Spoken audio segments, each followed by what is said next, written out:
আসসালামু আলাইকুম ভাই। এটা হচ্ছে নট।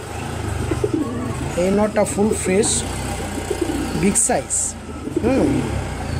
আর এই পাশে যেটা বসে রয়েছে মালসার মধ্যে, এটা মাদি। এটার কথাই বলছিলাম আপনাদের যে দুইটা ফোর একটু সাদা আছে। আমি ভাই ক্লিয়ার কাট কথাই পছন্দ করি। একটা জিনিস নেবেন আপনি টাকা দিয়ে, সেটা 2 টাকা কম হোক আর বেশি হোক, সেটা আপনার দেখে নেওয়ার দরকার আছে। কীভাবে দেখায়, কারণ নটটা খুব তেজি, দেখাইতে দিতেছে না।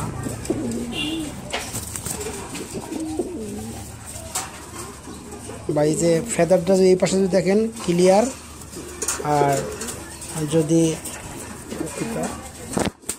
এই পাশে দেখেন তারপরেও ক্লিয়ার। একটু ভালো করে দেখাচ্ছি। হ্যাঁ ভাইয়া,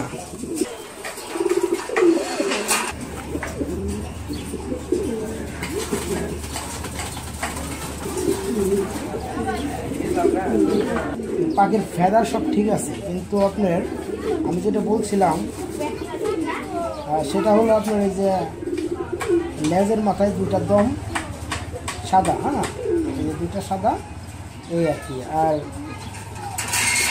নটটা ফুল ফ্রেশ।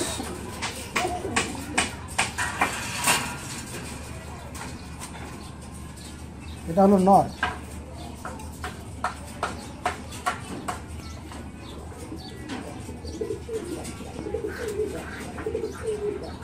কোনো ফাটা নাই এটার মধ্যে। আর আমি দমটা যদি আপনাকে দেখাই, দমের মধ্যে কোনো ফাটা নেই।